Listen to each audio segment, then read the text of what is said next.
Recently, I've been fascinated by the assembly language, specifically with machine instructions, the different words, i.e. the x86 64, that is Intel family instructions. And then there is the ARM instructions, which is used by, things like Raspberry Pis, MacBooks, things like that, right? It's a beautiful to see the different design choices people make in these programming languages. And the beauty of assembly is if you actually can read it, you can see how much work your language eventually translate to. It's not, the point is not to write assembly, right? The point is to actually just understand how much work is that. And then by that understanding, it kind of seeps in and then makes you appreciate what is happening. And if you go to the next level, question what is happening. And that's what the most important thing. Just question everything. Whether it's taken for granted, whether it's everybody's agreeing upon, question it. If the question arose, right? Is arose the past tense of arise? Yes. If the question naturally arose, don't block it. Just allow it. Don't feel embarrassed to ask. And that's basically what I wanted to talk about today.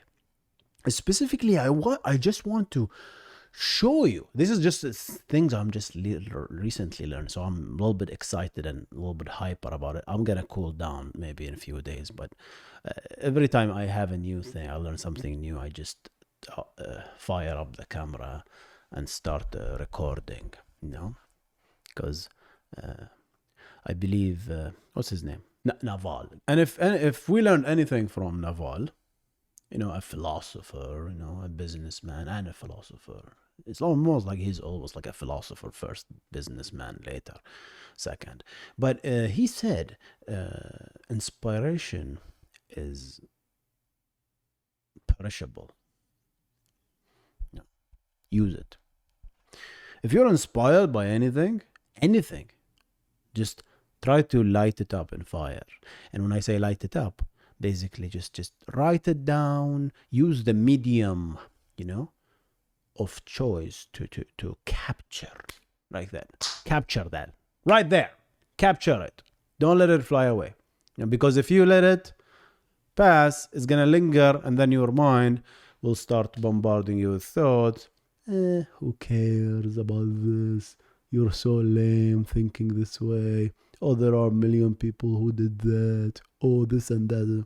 The mind is the most clever thing in the existence. It will find something. Yeah? So if there's something, just push through. There will be a little bit of resistance.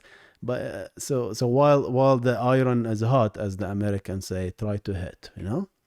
Otherwise, if you leave it, resistance will start to build and you cannot do anything. Sorry for the long-winded answer, but we're gonna talk about the assembly language. We'll take a beautiful C, program. I'll define an integer, a short integer, a long integer, and the 32-bit normal integer, and then a long integer. And that's it. I'll assign some values. I'll compile it with GCC in my Mac, and I'll compile it in my little Alienware there. It's an Ubuntu machine. Because it cannot run games. That Alienware is from 2015. It cannot run any games these days. So I just formatted that Windows and put Ubuntu. so that's it. That will be my x86 Intel stuff, right? So and we're gonna compile both programs and see how they look like in the assembly. And the assembly language, the beauty of this is like one line almost most of the time equal one machine instruction. So it's very nice to see like, oh, what is actually happening behind the scene. And this is what the CPU is actually doing, And then we're going to talk about, hopefully, if I remember, optimizations and stuff like that. Let's have fun. Let's do it. So let's start with, this is the Alienware, which is basically the x86, which is Intel CPU. So I have a nice program right here. Right? That's what it does. This program does literally nothing. It just have declares 3 variables and stores some values into them. So there's a short, which if you know, short is a 2 byte, i.e. this is 16-bit, right? Value, and you can store up to, this is signed, so the final bit, the 16th bit, I suppose the 15th bit, is the sign, right? So you can hold less, right? You can hold up to 32,000, right? And the final bit is basically the negative sign. So here, on the other hand, let's zoom in a little so you can see. Here, this guy is integer. So integer can hold a little bit larger. And then this is the long, which can hold a little bit. So I chose basically the edge values, which kind of almost there. That's the maximum value they can hold, right? So this is the program, right? And I'm gonna now compile it like this. -s. GCC is the GNU compiler, and you can say -s to compile it into assembly, because we don't care about binary here. We don't really care, because binary is unreadable for us. Right? Plus, this program won't run. It doesn't do anything. So I'm interested in the assembly code that generates. If I do -s and I do the test.c and say output test.s, so compile the C program and output it into the test.s. And then this will give us a beautiful assembly file. Okay, beautiful assembly file. Right. I am interested. There's like a lot of mumbo jumbo. It's a main function, right? We're interested in this part. This is where the juice is. You know, this is where the meat is. Okay. This is, of course, the base pointer and the stack pointers playing, because it's a function, so we have to set up the base pointer where the function is, and then the stack pointer, which basically the last position of the stack. I talk about this all in my operating system course. If you're interested, go check that out. But here I'm just gonna dive into things that I didn't dive into in my course, which are the individual instruction levels. This is like, this is, you read this in the manual of the computer architecture, right? Of the CPU itself. So look at this. There are 3 methods: move W, move L, and move Q.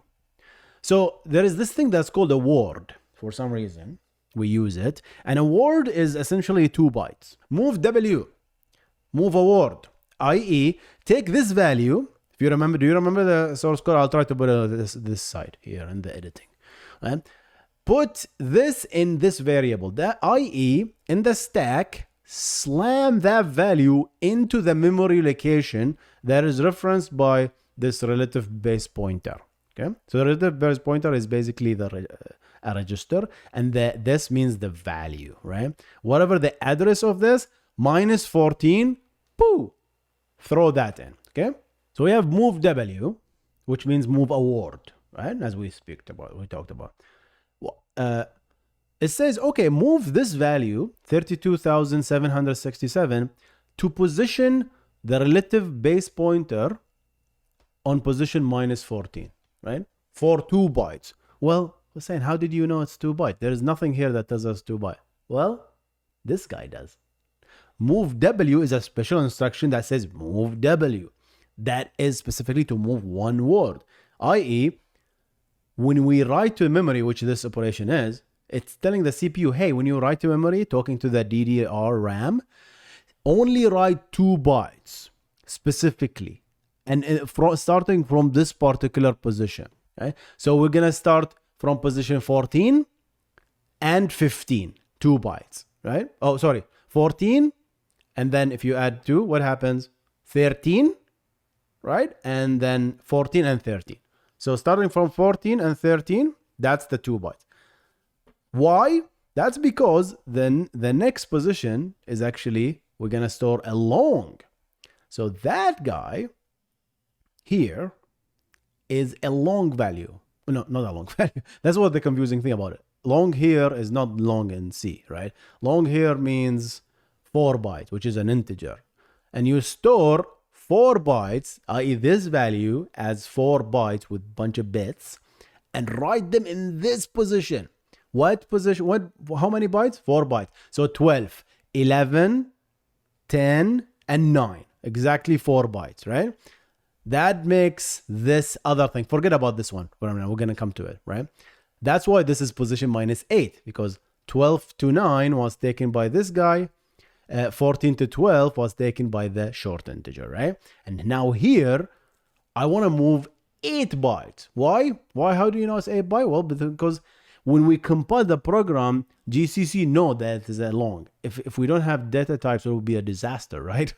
So now we know, oh, it's 8 bytes. So we'll write 8 bytes to this register. This is some limitation, I suppose, in x86, where it has to write it first to a register. It doesn't know how to write it directly, which I don't understand. So it needs this absolute quad. Q stands for quad, which is 4 words. 4 words, 4 times 2 is 8, right? So move quad, right? Essentially, you should have be able to just do move Q, right? But apparently it doesn't work, right? So you need to do this to move it to a register, and then from the register move it to the memory. So that's basically it. So we're doing 3 writes to memory. Well, 1 write to to that stuff, right? And then we're of course writing the 0, so we can return 0, right? And yeah, so this is what's happening here. You notice we're just storing stuff from literal values to the memory, and then we literally quit. Of course, this program doesn't mean anything, right? Because it doesn't do anything. So if you think about it, these instructions are pointless, right? Because you define variables and never use them, right? You see these compiler warnings, oh, you define this, but you never use it. So in this particular case, you can technically remove all these instructions, and we're going to show you how in a minute, right? But that's what I want to talk about here. See, this is what's happening. So there are individual verbs or functions or instructions for moving every type. If we didn't have those, we're going to be overwriting memories left and right, right? So this is critical to understand, right? Move Q, move W, and move L. All right, now that we knew how x86 work, by the way, you do lscpu to find out your CPU. There's nothing here that will get us doxed. Address size. Yeah. Imagine getting doxed by viewing your CPU. Oh, well, based on that version of the CPU, I can see someone have ordered. I wouldn't be surprised if the FBI can find out this. Like, oh, this version has been ordered as only shipped by Alienware in this date. So, and there are only 44 people that have ordered this in the year of 2016. So, and this is, so if we cross-reference this, I'm watching Prison Break, so all of this stuff now is fresh in my mind. Prison Break is so much fun, man, watching that. Okay, so yeah, these are all the flags. If you support, single instruction, multiple data, all the stuff. Your CPU, what does your CPU support? So it's a 64-bit, right? Yeah, so my CPU is essentially, this is what you want. It's an Intel, and this is what I want, architecture. The architecture is x86-34. All right, let's do Mac. My Mac, of course, this command doesn't work. I don't know what's the equivalent command for Mac. sysctl. I'm cheating, by the way, if you couldn't tell, because I can never memorize this. Grep doesn't tell. Yeah, Apple M3 Max. That's what I have right now. Okay. Yeah. So this is it. It's basically ARM, right? Architecture. So if I do vim, this, yeah, I have the same program written here, right? So we're gonna compile it. Thank God GCC is the same in Mac and x86. Compile. That was a little slow, huh? Okay, so let's take a look at this. There is no pretty syntax highlighting. I apologize. For some reason, I don't know how I did it in my other machine. Right. Move. This is what we're interested in. Forget about all this junk. We're interested in this. Right? Look at that. The first, it's allocating more memory for some reason. My x86 needed what? needed, was it 16 bytes? Now this guy needs 32, right? So 28, if we're writing the zero, we're writing something zero value at the beginning for some reason. It's probably the return address, but this is what I'm interested in. Look at this. Move. There is no move W, move X, move W, there is nothing. But there is different, look at that. They're not writing to the memory directly, they're writing to a register. So we have a little bit more instructions. Yeah.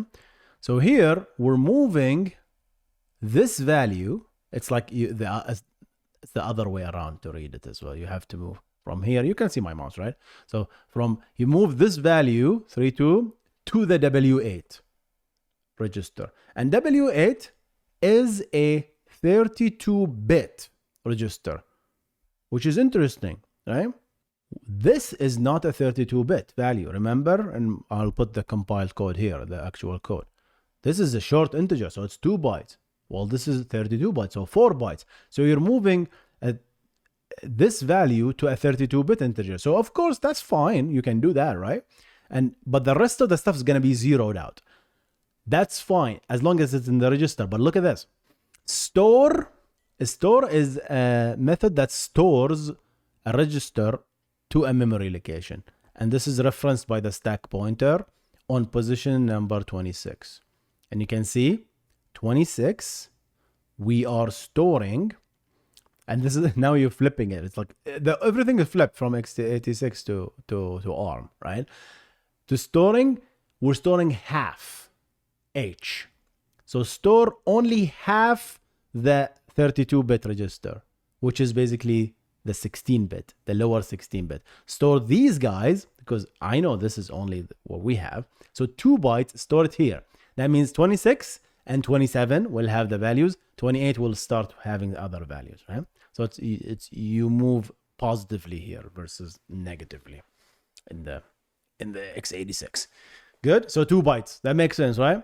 Now move this value, which is an integer, all the way to this W8 register, because we can overwrite it. That's fine, right?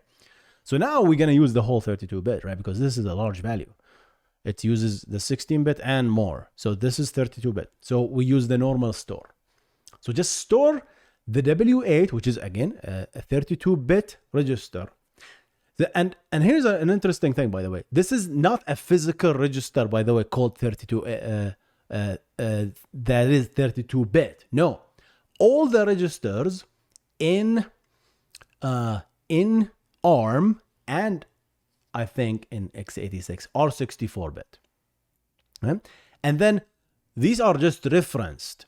So W8 is actually the lower 32-bit of an already existing the 8th register, which is actually called X8. We're gonna find out now. So that's what really cool about this. You know, we're not like inventing a new registers. The same registers, we're inventing new registers, we name them something else, but we use the old naming to reference to the lower 32-bit so we can reuse this stuff. Isn't that beautiful, you guys, right? So now when we store, we says, okay, store W8, we know it's a 32-bit, right? So it's like a mixture of both words. We're using a new method and we're using the parameter to indicate how much we are storing. So I'm storing actually 4 bytes to the position 20 here. We only store 4 bytes here. Then we're moving, look at that, this value to the X8 register, which is technically the same register as this guy, right?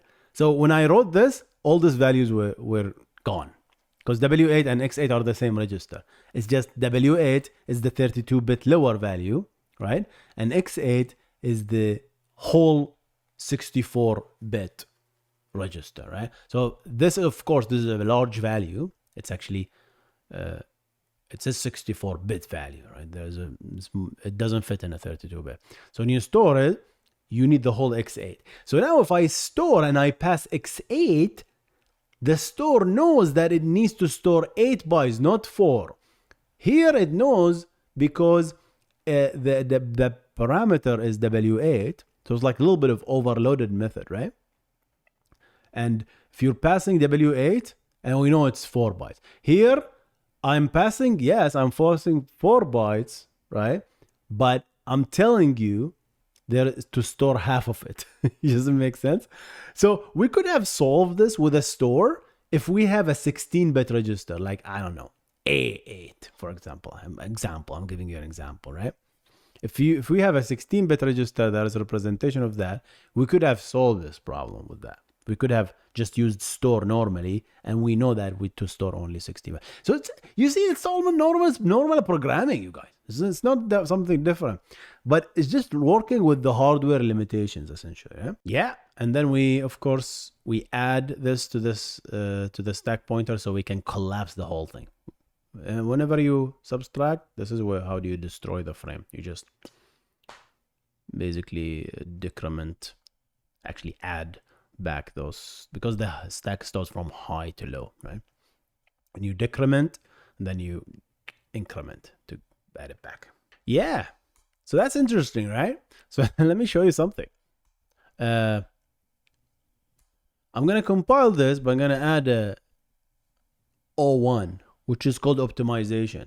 You know, there are 3 types of optimization: O1, O2, and O3. I forgot which one is like the highest optimization. I think O3 is the highest optimization. O1 is the lowest, right?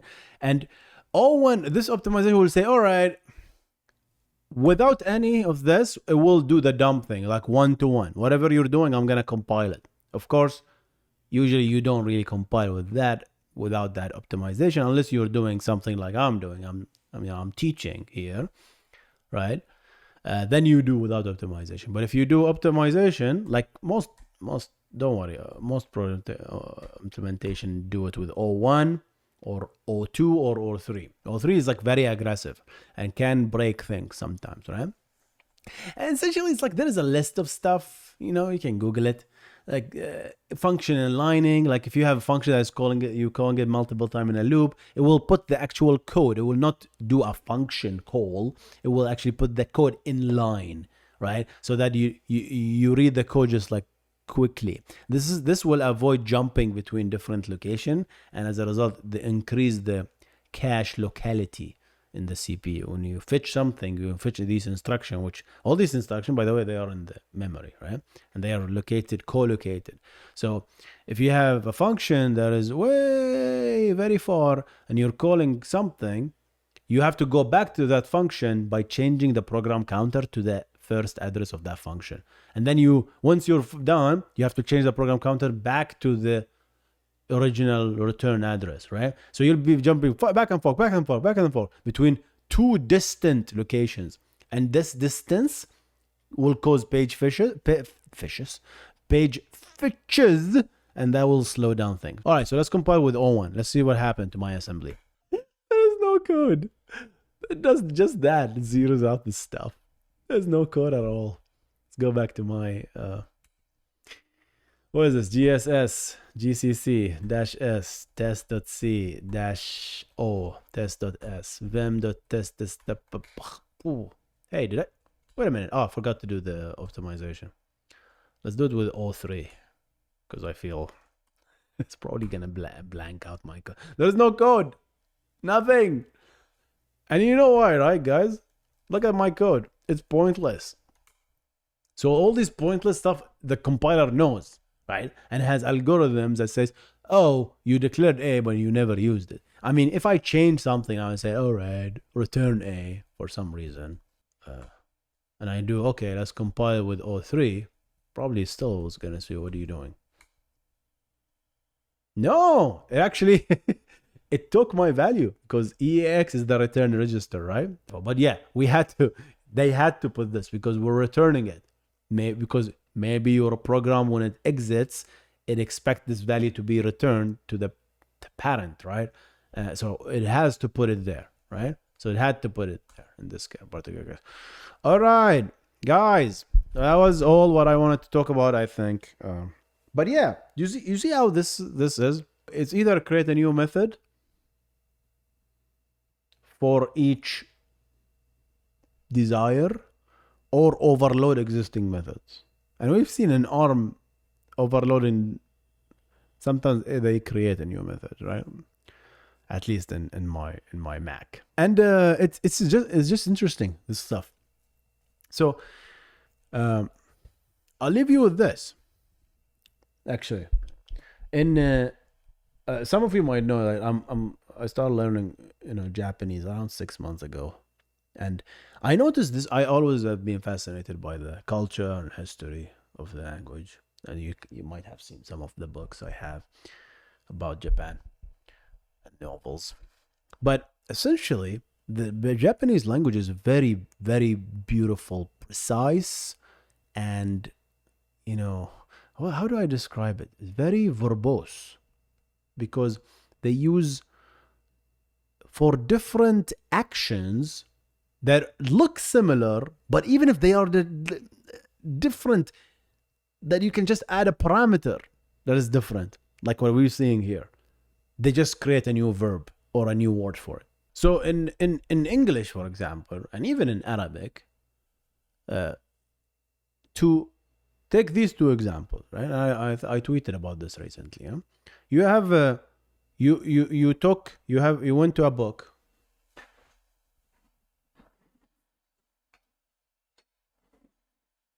You took a book, right? You browsed through it, and then you returned it in its place, right?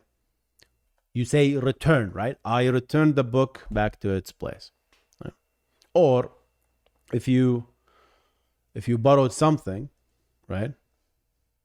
I borrowed something, like say I borrowed a pen or a phone. You don't borrow phones, but you get my borrow this book, right? I borrowed this book from you, right?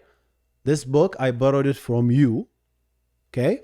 And then I start reading it, but then I'm returning it back to you, right?